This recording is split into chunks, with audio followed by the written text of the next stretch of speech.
গেল 18 থেকে 20 জুলাই ভয়াবহ সময় পার করেছে মোহাম্মদপুরের বাসিন্দারা।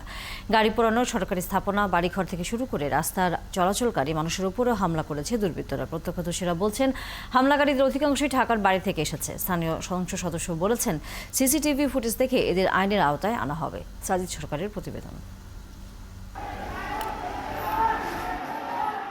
কারো মুখে মাস্ক, আবার কারো মাথায় হেলমেট, যাদের অধিকাংশেরই বয়স 15 থেকে 30-এর মধ্যে।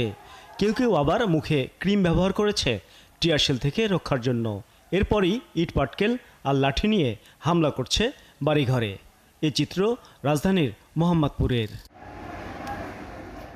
18 জুলাই বৃহস্পতিবার বিকেল থেকে এ তাণ্ডব চলে মোহাম্মদপুরের বাস স্ট্যান্ড থেকে বসিলার 3 সড়ক পর্যন্ত।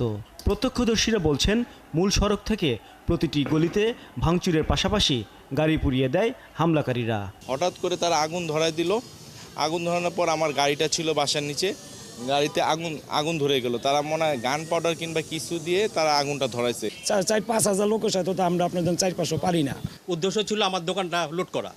তখন এই প্রচুর এখানে হামলা হয়। শাটারের মধ্যে অনেক চাপাতি বা বিভিন্ন ধরনের অস্ত্র দেয়া কোপটোপ মারে। আমার শাটারের মধ্যে অ্যাঙ্গেল ছিল, ওটা অলরেডি ভেঙে ফেলেছে। শুক্রবার বিকেলের দিকে হামলা হয় মোহাম্মদপুর সিটি কর্পোরেশনের অফিসে। গাড়ি, মোটরসাইকেল পুড়িয়ে দেওয়ার পর আগুন ধরিয়ে দেওয়া হয় মশক নিধন যন্ত্রে। প্রত্যক্ষদর্শী সিটি কর্পোরেশনের কর্মকর্তারা বলেন, কয়েকশো যুবক অতর্কিত হামলা করে আগুন ধরিয়ে দেয়, যাদের কাউকেই এর আগে এই এলাকায় দেখা যায়নি।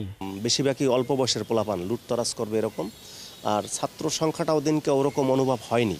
স্থানীয় সংসদ সদস্য জাহাঙ্গীর কবির নানক জানান, হামলাকারীদের উদ্দেশ্য ছিল সংসদ ভবনের অভিমুখে যাওয়ার, কিন্তু মোহাম্মদপুর বাস স্ট্যান্ড পর্যন্ত দলীয় নেতাকর্মীদের প্রতিরোধের মুখে ফিরে যায় দুর্বৃত্তরা। রেহাই পাওয়ার কোনো উপায় নেই, কারণ যখন প্রবেশ করেছে সেই সিসিটিভি ফুটেজ আইনশৃঙ্খলা রক্ষাকারী বাহিনীর কাছে আছে। পুলিশকে যারা হত্যা করেছে সেই সিসিটিভি ফুটেজ ইতিমধ্যেই ডিবি প্রধান হারুনুর রশিদ বলেছে তাদের কাছে এসে পৌঁছেছে। জাহাঙ্গীরের সহযোদ্ধা বন্ধু যাকে হত্যা করে গাছে টাঙিয়ে লটকে হত্যা করেছে সে সিসিটিভি ফুটেজ সরকারের কাছে আছে। তবে 3 দিন ধরে থেমে থেমে চলা এমন সংঘর্ষের পর এখনও আতঙ্কে মোহাম্মদপুরের বাসিন্দারা। সাজিদ সরকার, 71, ঢাকা।